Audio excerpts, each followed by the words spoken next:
Ilang beses ko na to sinabi. Sana sumaksak sa mga kukote ninyo, kayong mga political analyst kayo. Sana sumaksak sa kukote ninyo. Ang punot dulo ng Davao speech ni Pangulong Duterte is yung pambababoy sa konstitusyon. Pambababoy sa konstitusyon at paggamit ng pera ng taong bayan.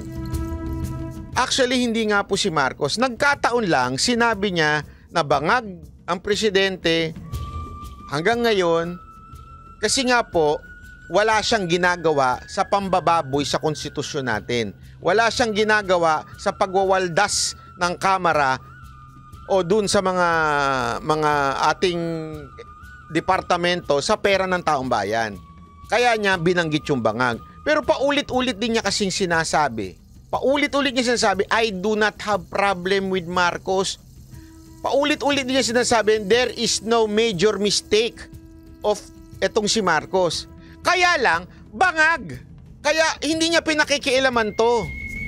Nagigets nyo? Hindi niya sinasabing bangag ito, gumagawa ng katarantaduhan ito, namamatay tao. Hindi niya sinabing ganun. Wala siyang sinabing ganun. The context of bangag and pagiging quote-unquote drug addict president na accusation ni President Duterte, ang context nun, sinasabi niya, wala kasing ginagawa. Kaya sa tingin niya, bangag pa rin hanggang ngayon. Ibig sabihin, incapable in these issues na dumadaan sa atin. Kaya nga sinabi niya, alam niya, nung una na talagang yung asawa lang at si Romualdez sa may pakana. And eventually, sinabi niya nga, umuoo na rin daw si Marcos dahil nga, bangag. Yun ang ibig niya sabihin. This is not about Duterte and Marcos. Kasi pinalalabas nito lalong-lalo na itong dalawa nagagaling-galingan na si Contreras at saka si Richard kay Darian, pinalalabas nila, this is about politics. Gago ba kayo? Eto lang ha, simple logic as this. Think of this. Okay? Think, kung meron kayo, mag-isip kayo. Anong standing ni BP Sara Duterte ngayon? Sige nga, kung talaga may utak kayo, Contreras at saka Richard Haydarian, ano ang kasalukuyang status ni BP Sara Duterte ngayon? Ang layo ng kalaban. Puta, ilan si Romualdez? Pakisagot nga ako. Ito survey to, ilang survey na to ha. Wala nga sa numero 1 si walang 1 point, walang 1%. Bakit matetreten si BP Sara Duterte? Siya ang nasa number 1. Wala sa sa totoo lang, maaari pang mabawasan si BP Sara Duterte dito sa awayan na to. Alam nyo kung sino magbe-benefit sa awayan na to? Kung ang purpose ni Pangulong Duterte makipag-away lang sa Marcos, ang magbe-benefit nito, walang iba kung hindi yung third force. Kung sino man yun, hindi natin alam. Kasi eventually, baka mamaya, itong naiisip ko in the future, baka mamaya, yung taong bayan medyo marindi na sa awayan eh. Kasi yun ang pinalalabas ng iba eh. Kaya nga nila pinalalabas na may awayan eh. Para, para, alam mo yun, makaramdam ng toxic ang mga Pilipino kasi iisipin nila awayan to ng Duterte, Marcos. In other words, ang makikinabang nito yung third force, which is not the Duterte, not the Marcoses. Which is third force, di natin alam kung sino yun. Ayoko na lang pangalan, pagbibintangan na naman niyo ako. So anong point ko dito? There is no reason for PRRD to fight against Marcos para sa anak niya na tumakbong presidente. Hindi. Alam mo, eto lang matalino si Pangulong Duterte. Alam niyo ba kung ano lang ang dapat gawin ni Pangulong Duterte? Tumahimik lang siya, panalo yung anak niya. Bakit? Tarantado yung mga kalaban ng anak niya, pabagsak eh. Lahat ng kalaban ng anak niya, walang kwenta, daldal lang ng daldal. Yung anak niya, pansinin niyo ha, kahit anong paninira ng kalaban, eto si BP Sara Duterte, yung kalaban niya, wala, pabagsak ng pabagsak. So sabi nga nila, pag ang isang tao nagko-commit na mistake, panuorin mo lang, wag mo istorbohin. Hayaan mo siyang bumagsak.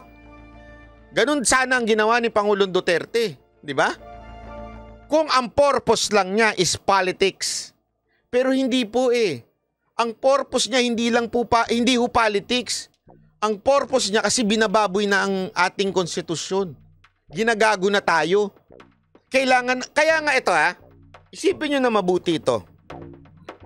Etong PI na to, Disyembre pa lang, kinakananaho nila to. Kinakananaho nila ito, Disyembre pa lang. January. Kailan ito talaga nagtodo-todo ng ingay? Yung Davao. Dahil dun sa Davao speech na yun, ay pambihira. Nayanig ang lahat. Pati Comelec sabi, ay suspend na natin.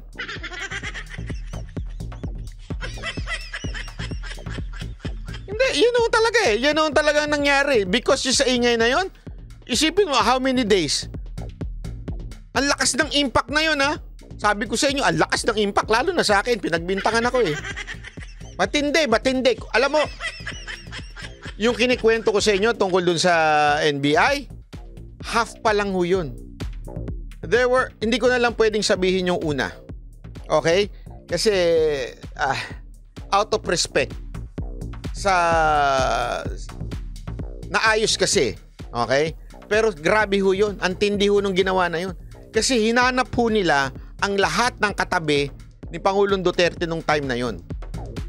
Pinagbintangan po ako literal, nakasama ako sa plot na ginagawa ni Duterte. Ay, wala akong plot. Anong plot pinagsasabi nyo?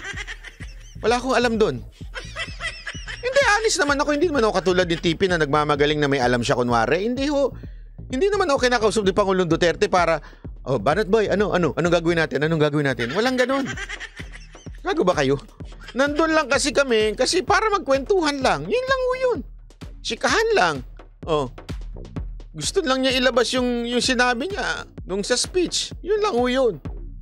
Kaya nga alam nyo, after that speech, tingnan mo. Isipin nyo to after nung speech, nagkaroon ng loyalty check sa PNP and AFP. Yung mga, kahit basta nagtrabaho or di kaya tumira sa Davao, tinatanggalan nila ng estrellas, tinatanggalan nila ng papel sa PNP and AFP. Bakit?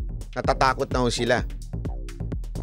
Yung kinaiinisan ni Pangulong Duterteng PI, pinatigil nila. Kasi ang punto nga ho dito, it's the PI. Kaya nga, paulit-ulit ko sinasabi sa inyo, yung mga nakikinig dyan, yung mga taga-Malacanang na nanonood dito, tanggalin nyo si Romualdez. Maniwala ho kayo, si Pangulong Duterte gusto niyang matapos si Bongbong Marcos bilang presidente. Sinabi niya ho yan. Hindi lang, ewan ko kung sinabi niya sa speech niya yun pero sa akin 2 beses niya sinabi yan. Gusto niyang matapos. Ayaw niya ng gulo. Gusto niyang matapos si Marcos. Yun ang sinabi niya. And I can stand dyan sa sinabi niyang yan sa akin. Naniniwala kasi ako eh.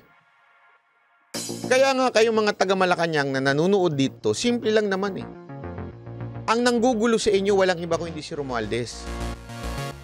Si Romualdez, hindi naman sa akin lang nanggaling yan, mga kapatid, mga kaibigan. Kahit Mr. President Marcos, kahit kapatid ninyo sinabi yan. Si Romualdez ang nanggugulo sa Pilipinas.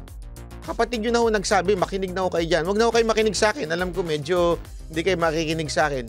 Kapatid nyo na ho yan nagsabi. Tanggalin nyo na si Romualdez.